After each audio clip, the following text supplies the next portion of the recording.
ట్యాక్స్లు కట్టేది south India, కానీ దేశాన్ని రూల్ చేసేది మాత్రం నార్త్ ఇండియానా? దేశ అభివృద్ధి కోసం ఫ్యామిలీ ప్లానింగ్ చేసుకున్న మన సౌత్ ఇండియన్ స్టేట్స్ కి రేపు పార్లమెంట్ లో సీట్స్ తగ్గించి శిక్షించబోతున్నారా? 2026 డీలిమిటేషన్ పేరుతో జరగబోయే the great Indian political reset వెనుకున్న నిజాలేంటి? 2026 తర్వాత మన సౌత్ ఇండియన్ కి ఉన్న పొలిటికల్ పవర్ మొత్తం నార్త్ ఇండియాకి షిఫ్ట్ అవబోతోందా? అసలు ఢిల్లీలో మన వాయిస్ ఇంకా వినిపిస్తుందా లేదా ఆగిపోతుందా? అసలు ఎప్పుడో 1971 లో ఆగిపోయిన డీలిమిటేషన్ కథ రేపు 2026 లో మన దేశాన్ని ఎలాంటి సంక్షోభంలో నెట్టబోతోంది? రండి ఇన్ డెప్త్ గా మాట్లాడుకుందాం. ఈ వీడియోని పొలిటికల్ యాంగిల్ లో అస్సలు మాట్లాడట్లేదు. మీరు కూడా పొలిటికల్ పర్సెప్షన్ లో ఈ వీడియో అస్సలు చూడకండి. డీలిమిటేషన్ అనేది కేవలం కాన్స్టిట్యుయెన్సీ బార్డర్స్ మార్చడం మాత్రమే కాదు, ఇది మన దేశ భవిష్యత్తుని నిర్ధారించే ఒక రీసెట్. అసలు ఏంటి ఈ delimitation?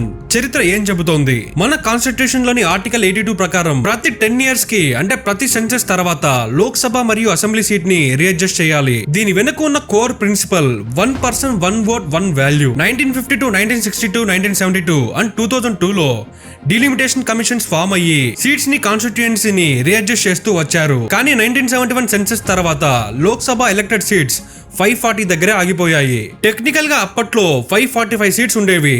543 elected plus 2 nominated Anglo Indians. 2020 లో 104 అమెండ్మెంట్ ద్వారా ఆ 2 నామినేటెడ్ సీట్స్ ని తీసేశారు. The great freeze, the emergency ఎరా 1976 to 2001. అప్పట్లో పాపులేషన్ కంట్రోల్ చేయని స్టేట్స్ కి, అంటే నార్త్ ఇండియన్ స్టేట్స్ కి ఎక్కువ సీట్స్ వచ్చి కంట్రోల్ చేసిన సౌత్ స్టేట్స్ కి మాత్రం సీట్స్ తగ్గిపోతున్నాయి అని ఒక పెద్ద డిబేట్ మొదలైంది. డెమోక్రసీలో పాపులేషన్ కి వాల్యూ ఇవ్వాలా లేక ప్రోగ్రెస్ కి వాల్యూ ఇవ్వాలా అనే సంక్షోభం స్టార్ట్ అయ్యింది. అప్పుడు Indira Gandhi government 42nd amendment act 1976 ద్వారా డీలిమిటేషన్ ని 2001 వరకు ఫ్రీజ్ చేసింది. దీనికి రీజన్ ఫ్యామిలీ ప్లానింగ్ ప్రోగ్రామ్స్ ని ఇంప్లిమెంట్ చేస్తున్న సౌత్ స్టేట్స్ కి పొలిటికల్ పవర్ తగ్గకుండా చూడడం. 2001 తర్వాత Atal Bihari Vajpayee government 84th amendment ద్వారా ఈ ఫ్రీజ్ ని మరొక 25 years, అంటే 2026 వరకు ఎక్స్టెండ్ చేసింది. కానీ ఇక్కడ ఒక ట్విస్ట్ ఉంది. 87th అమెండ్మెంట్ 2003 ప్రకారం కాన్స్టిట్యుయెన్సీ బార్డర్స్ మాత్రం మార్చారు, కానీ టోటల్ నెంబర్ ఆఫ్ సీట్స్ 543 మాత్రం అలానే ఉన్నాయి, ఏ మాత్రం మార్చలేదు. దీని ఇంటర్నల్ రీఅలైన్మెంట్ అంటారు. అసలు సమస్య ఎక్కడ వస్తుంది?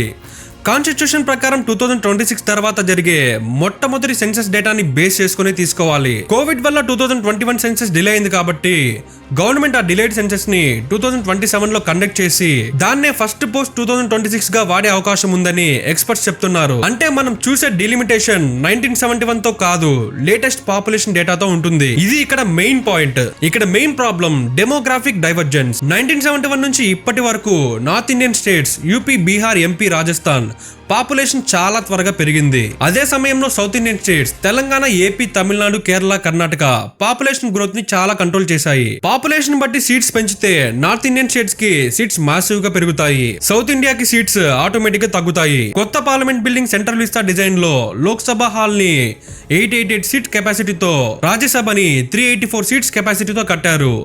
ఇది ఒక ఇండైరెక్ట్ సిగ్నల్. కరెంట్ ప్యాటర్న్ ని బట్టి చూస్తే 2026 డీలిమిటేషన్ తర్వాత లోక్సభ సీట్స్ 543 నుంచి 848 కి పెరిగే అవకాశం ఉంది. రీసెర్చ్ ప్రొజెక్షన్స్ ని బట్టి ఉత్తరప్రదేశ్ 80 సీట్స్ నుంచి 143 కి, బీహార్ 40 నుంచి 79 కి వెళ్లే ఛాన్స్ ఉంది. ఎందుకంటే వాళ్ళకి పాపులేషన్ పవర్ చాలా ఎక్కువగా ఉంది. కానీ కేరళలో 20 సీట్స్ ఉంటే అవి 20 దగ్గరే ఉండొచ్చు, లేక ఇంకొంచెం తగ్గచ్చు కూడా. తమిళనాడుకి 39 సీట్స్ నుంచి పెరిగే రేషియో చాలా తక్కువగా ఉంటుంది. ఇంకొక భయపెట్టే విషయం ఏమిటంటే డీలిమిటేషన్ కమిషన్ అనేది కాన్స్టిట్యుయెన్సీ ద్వారా ఫామ్ అయిన ఒక పవర్ఫుల్ స్టాట్యూటరీ బాడీ. దీనిలో retired supreme court judge, chief election commissioner, state election commissioners ఉంటారు. వీళ్ళు ఫైనలైజ్ చేసిన రిపోర్ట్ ని ఇండియాలో ఏ కోర్టు కూడా క్వశ్చన్ చేయలేదు. పార్లమెంట్ లోని ఎంపీలు కూడా దీనిలో అమెండ్మెంట్స్ చేయలేరు. This is the raw power of this commission. ఇంతకీ ఈ డీలిమిటేషన్ ప్రాసెస్ వల్ల రాబోయే మెయిన్ ప్రాబ్లమ్స్ ఏంటి? దీనివల్ల పొలిటికల్ గ్రావిటీ మొత్తం నార్త్ ఇండియాకి షిఫ్ట్ అయిపోయే ఛాన్స్ ఉంది. సదరన్ స్టేట్స్ కి ఉన్న బార్గెనింగ్ పవర్ దెబ్బతింటుంది అనే భయం ఇప్పుడు నేషనల్ ఇష్యూగా మారింది. రేపు 2029 ఎలక్షన్స్ కి ముందు డీలిమిటేషన్ జరిగితే అది ఇండియా స్ట్రక్చర్ ని ఫెడరలిజం వర్సెస్ మెజారిటేరియనిజం ఈ డిబేట్ లోకి లాగుతుంది. Next point economic imbalance. South India revenue ఎక్కువ జనరేట్ చేస్తుంది, కానీ పొలిటికల్ రిప్రజెంటేషన్ అంతా నార్త్ ఇండియాకి వెళ్లిపోతుంది. ఇది స్టేట్స్ మధ్యలో చాలా పెద్ద ఎకనామిక్ ఫ్రిక్షన్ క్రియేట్ చేస్తుంది. పాపులేషన్ బేస్డ్ డీలిమిటేషన్ వల్ల రీజనల్ లాంగ్వేజెస్ ఐడెంటిటీ మరియు కల్చర్ కి సంబంధించిన టెన్షన్స్ కూడా రావచ్చు. అయితే దీంట్లో నెగటివ్స్ మాత్రమే కాదు, పాజిటివ్స్ కూడా ఉన్నాయి. డీలిమిటేషన్ అనేది కేవలం భయం కాదు, ఇది మన దేశాన్ని నెక్స్ట్ లెవెల్ కి వెళ్ళడానికి ఒక గొప్ప అవకాశం కూడా. ఈ ప్రాసెస్ వల్ల మన డెమోక్రసీలో ఉన్న హోల్స్ అన్ని ఫిల్ అయ్యి ఒక ఫ్రెష్ ఎనర్జీ వస్తుంది. Clear voice for common man. ఇప్పుడు లక్షల మందికి కోట్ల మందికి ఒక ఎంపీ ఉంటే రేపు ఇంకా తక్కువ మందికి ఒక లీడర్ ఉంటారు. కాన్స్టిట్యుయెన్సీ సైజ్ తగ్గి కామన్ మ్యాన్ వాయిస్ డైరెక్ట్ గా ఢిల్లీకి వినిపిస్తుంది. లీడర్స్ కి కూడా రెస్పాన్సిబిలిటీ పెరుగుతుంది. చిన్నగా ఉన్న కాన్స్టిట్యుయెన్సీలో పని చేయకపోతే త్వరగా బయటికి పంపించేస్తారు. ఇప్పటి వరకు నెగ్లెక్టెడ్ గా ఉన్న చాలా ఏరియాస్ కి డీలిమిటేషన్ వల్ల ఒక ఐడెంటిటీ వస్తుంది. డెవలప్మెంట్ అంటే కేవలం సిటీస్ లోనే కాదు, రూరల్ ఏరియాస్ కి ఫండ్ అలొకేషన్ ఎక్కువగా జరుగుతుంది. సౌత్ ఇండియాకి ఉన్న టెక్నికల్ అండ్ ఇంటెలెక్చువల్ పవర్ ని నార్త్ ఇండియాలో ఉన్న మ్యాన్ పవర్ తో మిక్స్ చేస్తే ఇండియా ఒక గ్లోబల్ సూపర్ పవర్ గా మార్చడం ఎవ్వరూ ఆపలేరు. ఈ పునర్విభజన వల్ల ఇన్ఫ్రాస్ట్రక్చర్ ప్రాజెక్ట్స్ చాలా ఫాస్ట్ గా ఫార్వర్డ్ అవుతాయి. Next main point, women reservations. 2023 లో గవర్నమెంట్ నారీ శక్తి వందన్ అధినియం అనే బిల్ పాస్ చేసింది. దీని ఎయిమ్ ఏంటంటే చట్టసభలలో, పార్లమెంట్ అండ్ స్టేట్ అసెంబ్లీస్ లో ఉమెన్స్ కి 33% సీట్స్ రిజర్వేషన్ ఇవ్వడం. ఈ 33% రిజర్వేషన్ బిల్ పాస్ అయినా కూడా వెంటనే అమలు అవ్వదు. దానికి ఒక కండిషన్ పెట్టారు, అదే డీలిమిటేషన్. డీలిమిటేషన్ అంటే జనాభాని బట్టి కొత్త ఎంపీ ఎమ్మెల్యే సీట్స్ ని పెంచడం మరియు బౌండరీస్ ని మార్చడం. ఈ ప్రాసెస్ జరిగితే కానీ ఆడవాళ్ళకి ఆ 33% రిజర్వేషన్ అమలు చేయరు. ఇప్పుడున్న సీట్స్ లోనే 33% ఆడవాళ్ళకి ఇచ్చేస్తే ఇప్పుడున్న మగవాళ్ళకి సీట్స్ తగ్గిపోతాయి. అలా జరగకుండా ఉండాలంటే మొత్తం సీట్స్ సంఖ్యని పెంచాలి. అప్పుడు మగవాళ్ళకి వచ్చే సీట్స్ వాళ్ళకి వస్తాయి. ఆడవాళ్ళకి ఇవ్వాల్సిన 33% ఈజీగా ఇవ్వచ్చు. అందుకే సీట్స్ పెంచక తప్పదు. ఈ ప్రాసెస్ అంతా కంప్లీట్ అయ్యాక మన పాలిటిక్స్ లో ఆడవాళ్ళ పార్టిసిపేషన్ చాలా పెరుగుతుంది. ఇప్పటిదాకా పాలిటిక్స్ లో ఎక్కువ మగవాళ్లే ఉన్నారు, కానీ ఇక పైన ఆడవాళ్ళు కూడా చట్టం చేసే స్థాయికి వస్తారు. ఇది మన సమాజంలోని ఆలోచనల్ని మార్చేసి ఒక పెద్ద పాజిటివ్ మార్పు తెస్తుంది. సింపుల్ గా ఒక్క లైన్ లో చెప్పాలంటే ఆడవాళ్ళకి 33% రిజర్వేషన్ ఇవ్వాలి, కానీ మగవాళ్ళకి సీట్స్ తగ్గించకుండా చూసుకోవాలి. అందుకే ముందు డీలిమిటేషన్ ద్వారా కొత్త సీట్స్ పెంచి ఆ తర్వాతే ఆడవాళ్ళకి ఈ రిజర్వేషన్ ఇస్తారు. ఇప్పుడు మీకు క్లియర్ గా అర్థమైంది అనుకుంటున్నా. డెమోక్రసీ అంటే కేవలం మెజారిటీ రూల్స్ కాదు, మైనారిటీ రైట్స్ ని కాపాడడం కూడా. కేవలం జనాలు ఎక్కువ ఉన్నారు కదా అని పవర్ అంతా ఒక్క దిక్కుకే వెళ్తే అది డెమోక్రసీ అవ్వదు. 2026 డీలిమిటేషన్ ఇండియాని విడదీసే గీతలా కాకుండా ట్రూ ఫెడరలిజం కి సజీవ సాక్ష్యంగా నిలవాలంటే ఇప్పుడు నేను చెప్పబోయే మార్పులు రావాలి. USA senate model for Rajya Sabha. Lok Sabha అనేది హౌస్ ఆఫ్ ద పీపుల్ కాబట్టి పాపులేషన్ బట్టి సీట్స్ పెంచడం న్యాయమే అనుకుందాం. ఈ సమస్యకి అసలు సిసలైన సొల్యూషన్ ఏంటంటే యుఎస్ఏలో పాపులేషన్ తో సంబంధం లేకుండా ప్రతి స్టేట్స్ కి ఎగ్జాక్ట్ గా 2 సెనేట్ సీట్స్ ఇస్తారు. అదే మోడల్ ఇండియాలో రాజ్యసభకి అప్లై చేయాలి. యూపీకి 100 లోక్సభ సీట్స్ ఉన్న, కేరళకి 20 ఉన్న, రాజ్యసభలో వచ్చేసరికి ఇద్దరికి ఈక్వల్ గా ఇవ్వాలి.